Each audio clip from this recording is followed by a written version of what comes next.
为全世界最重要的双边关系，中美关系一直是各方关注的焦点，尤其是在第4次中国和美国的战略与经济对话期间。那么今年呢，正值美国的大选年，中国呢也正在经历最高领导层的换届，这样的一个背景呢，让今年的对话显得有些特殊的意味。而临时没有预料到的一些事件的发生呢，更是让今年的对话显得有些扑朔迷离。针对中国和美国之间最重要的经贸关系，美方的立场是否有所改变？中国和美国求同存异的空间究竟又有多大？针对这些问题，我们采访了美国的内阁成员、美国的贸易代表 Ron Kirk。由于我们的采访证件问题，原定5点准时开始的独家采访被拖至5点3刻才得以入场。森严的保安系统不免让此次中美战略与经济对话显得更加肃穆。而罗恩·科克早已在约定地点耐心地等待着。罗恩·科克，美国贸易代表，前达拉斯市长，再过1个月就是他58岁的生日。他生于德州首府奥斯汀，并从奥斯汀学院拿到了政治和社会学双学位。1979年，他在世界名校德州大学奥斯汀分校取得法律博士学位。自1995年起，罗恩·科克开始了他的政治生涯，当选为美国第8大城市达拉斯市的市长，并连任7年。2009年，罗恩·科克成为奥巴马政府的贸易代表，直接向美国总统和国会汇报工作。作为此职位上的首位非洲人后裔，他的职责被称为是替美国在全球开疆拓土的人。Ongoing SNED, it has been interpreted that this is one that comes at a very critical conjuncture, but a little bit distracted by some other issues, unfortunately. So do you see any something special during this round of the dialogue with the China government this time? Well, I think the most important takeaway for your viewing audience is that the United States and China, I think each recognizes, and our presidents have expressed a belief, I think a sincere belief, that our economic fortunes may be inexorably intertwined. We are now the 2 largest economies in the world. China is the fastest growing economy in the world.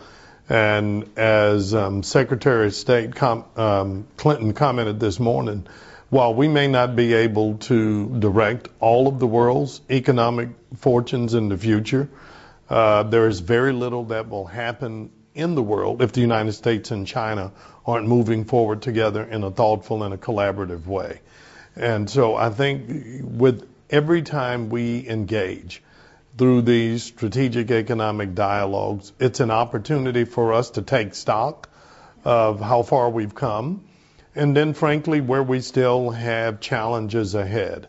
I think this year was important because we celebrate 10 years of China being a member of the rules-based global trading system, formally invited to join the World Trade Organization 10 years ago.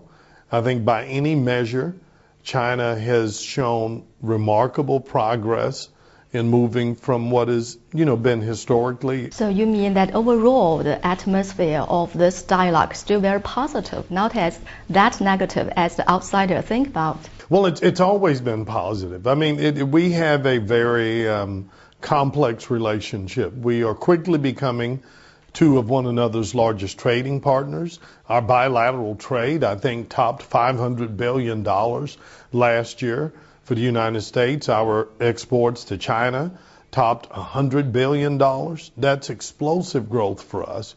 We still believe there's more we can do given the trajectory of China's growth.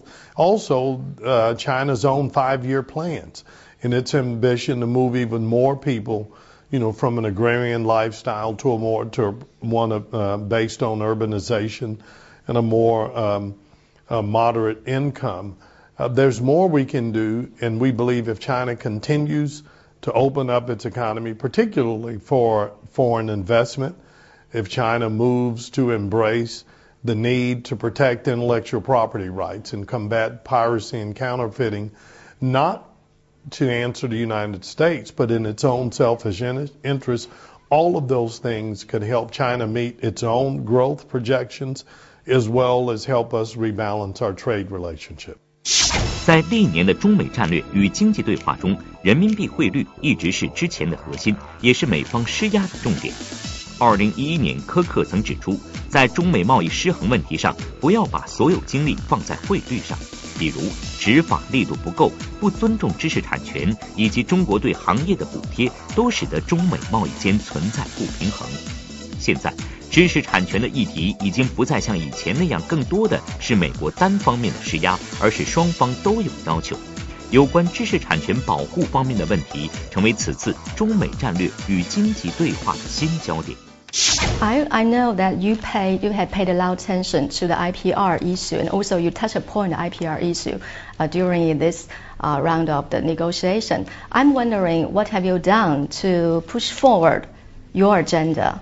Well, again, we don't see this just as our agenda. We believe this is also in China's own interest. Have you achieved some mutual understanding with regards to the IPR protection in China during this time? Well, we have attempted to do so.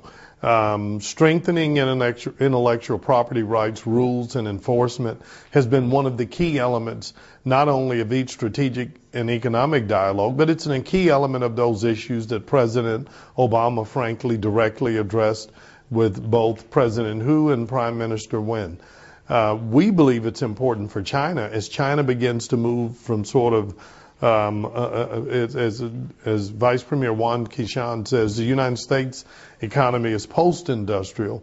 China's maybe mid-industrial, but as China becomes more innovative, develops more of its own entrepreneurial class, they're going to be as interested in protecting their work product as are U.S. investors. American businesses that are invested in China employ hundreds of thousands, if not millions, of Chinese. That's good for the U.S., that's good for China.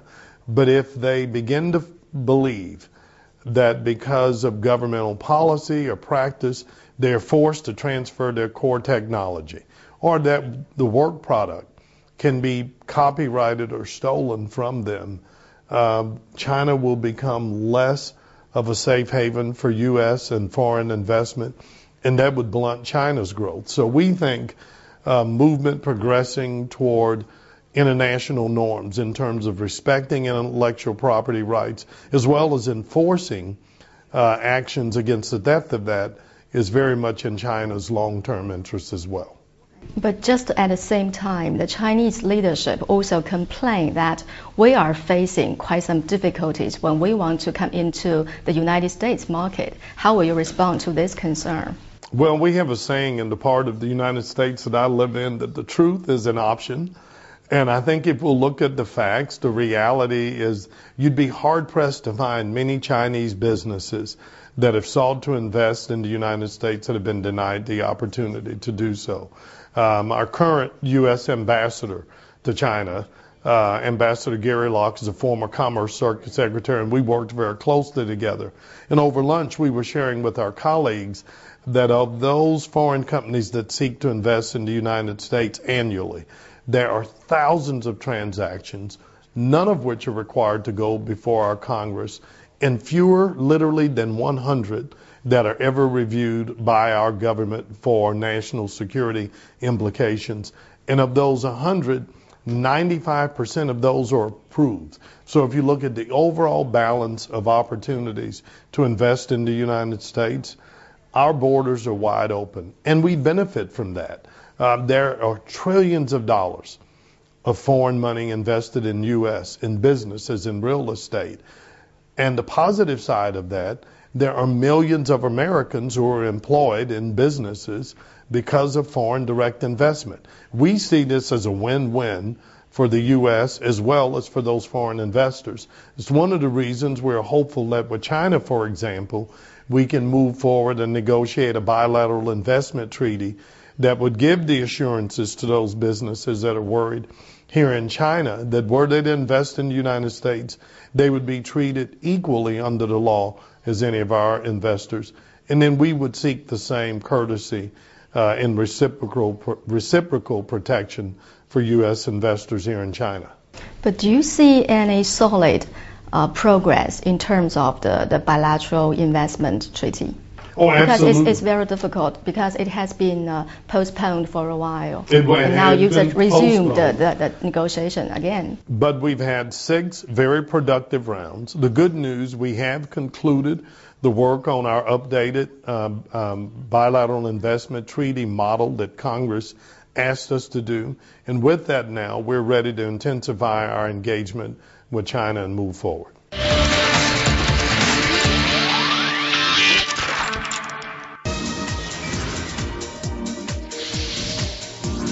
中国骄傲，青岛啤酒与世界干杯。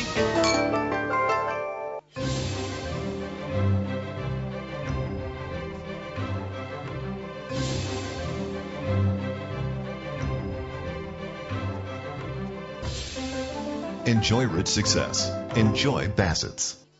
中国国际建筑贸易博览会、中国国际厨房卫浴设施展览会、上海世博展览馆、上海新国际博览中心5月23日盛大开幕。30分钟有多久？浏览网页上的8条新闻，读完一本书的1个章节，翻看一份6000字的周刊。其实30分钟可以很长，你可以了解1周全球资讯，通读40万字的书，翻阅50本中外杂志。30分钟速读时代，有限时间，无限阅读。更多好书，请登录京东。速读时代由京东赞助播出。投资市场风云变化，如何保持清醒头脑？营养健康的早餐至关重要。这里有最新出炉的财经资讯，第一时间网络全球金融市场最新动态。这里有专业人士研制的独家观点，全方位剖析资本市场热点事件。我们还为您精心烹制了一财晨会连线，和机构投研负责人及基金经理共同把脉当天的投资策略。每个交易日早上7点到9点，财经早班车为您开启新一天的财富之旅。财经早班车由汇天富基金特别呈现。关注公司基本面，追踪行业板块最新变化，邀请专业分析师和行业研究员，用专业的视角点评解析上市公司、公司与行业。每晚8点到9点，与您一同分享最佳投资策略。本栏目由世界名牌格力空调冠名播出。如果说爱是一种化学作用，那么我们相信化学定能让世界变得更美好。化学作用让创可贴不再怕水，让舒适的房间不再为电费单烦恼，就连汽车和城市都能和睦相处。巴斯夫创造化学新作用。 BASF, the chemical company. 相信音乐不戒，我的梦想海阔天空。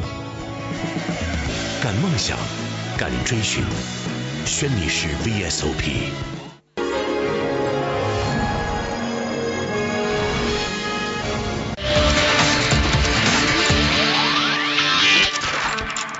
从达拉斯市市长到首位非洲裔美国贸易代表，他与奥巴马惺惺相惜，势不坦荡。从人民币汇率到知识产权，再到扩大出口，他是中美贸易的急先锋。美国贸易代表罗恩·科克解码财商独家专访，零距离解读第4次中美战略与经济对话。中美贸易的狠角色，敬请关注。Then back to the a phrase you have been create, which is the fair competition. You mainly refer this to China. My question is that, do you still think that the exchange rate is still relevant to this phrase? Well, we do believe it's relevant, and I think for that reason, Secretary Guy has spoken to that very directly and very poignantly, and so I don't know that I could add much more than what he has said. In broad terms, if for those of your viewers maybe that are watching and curious and say, what does the United States want? First of all, we want a healthy, robust, growing China, because China's growth and strength now as the world's fastest growing economy is a stabilizing force in a global economy we know that is looking for anchors. And two of those anchors right now happen to be the United States and China. So we welcome this. We applaud it. We think it's not only in China's interest and in the U.S., but in the global economic interest as well. So we welcome that. But in order for that to work, we also want China to assume the responsibility that is commensurate with how China has been enriched since it joined the World Trade Organization. China's exports have grown explosively over the last 10 years, and it's hard to argue with the proposition. But in the last 10 years, not in the last 3 years. Well, but I'm talking about the 10 years that China has been a part of the World Trade Organization. Yeah, that's true. I think by any measure, China has exceeded perhaps even its wildest expectations. But we have to look at the recent data. Well, the recent data, it still continues to grow. The flip side of that, when we granted China permanent normal trade relation status and supported their entry into the World Trade Organization, China made covenants that it would open up its economy, that it would begin to withdraw the government's role in the operation of business so that our firms could compete on equal footing. So when you hear us talk about this level playing field, not just the U.S., and I know you hear this from others as well, from Europe and around the world, the concern is that we believe we can compete in America. That's part of our just American bravado, that our businesses believe we're willing to compete with anybody anywhere in the world if you give us a level playing field. But it becomes a little bit imbalanced as government, as we like to say, keeps its thumb on the scale. And it can do that in a number of ways. You can do that by providing materials, financing, land, tax policy that unfairly weights the scales in favor of your domestic industries versus foreign industries. And those are the type of policies that we want to see China address. We have to address one by one. So back to the exchange rate.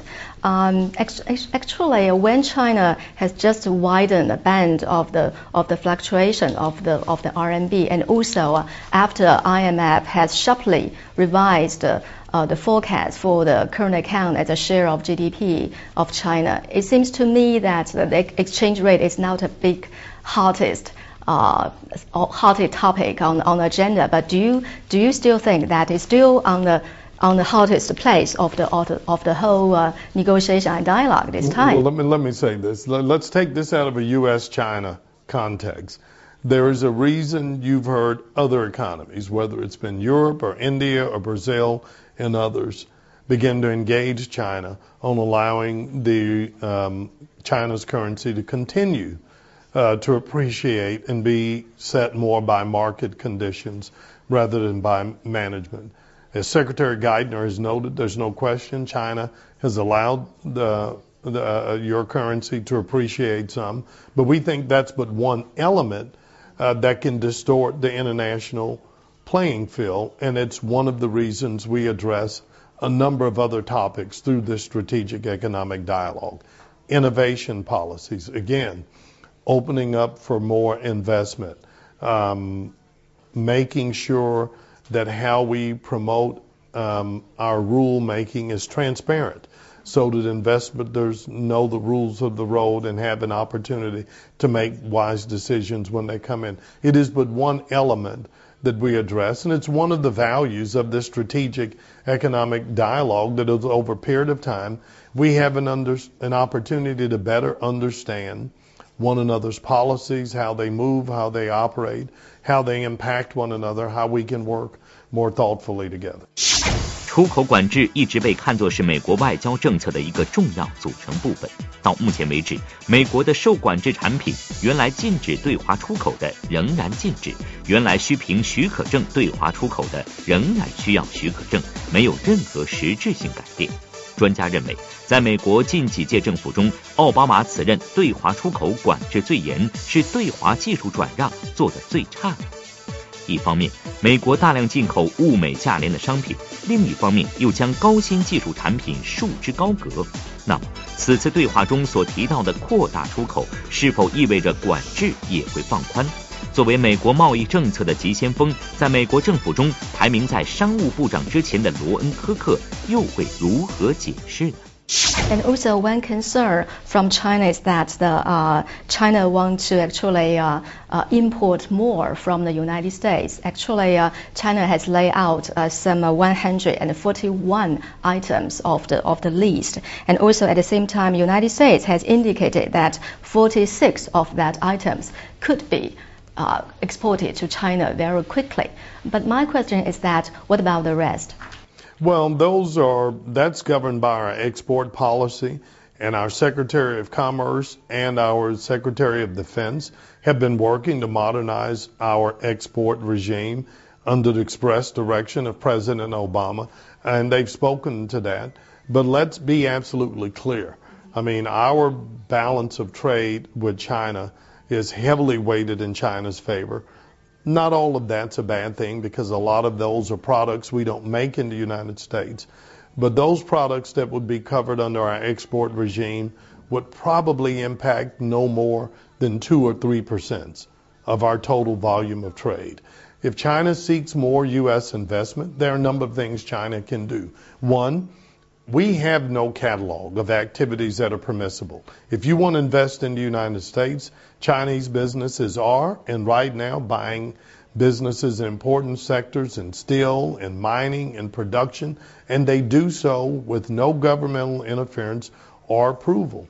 One of the things we've asked China to do is to not only allow more investment beyond that permitted in the catalog, but China should not even have a catalog. I mean, with the exception of those issues may be related, singularly to national security interests, we'd like to see China open up on a model that more market-oriented economies do, that they welcome investment across the board. And if you see that, there's more opportunities for U.S. businesses to participate in China's economic growth.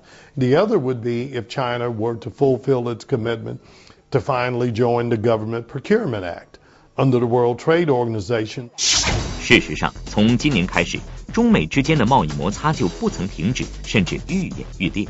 今年2月，奥巴马签署命令，正式组建跨部门的贸易执法工作组。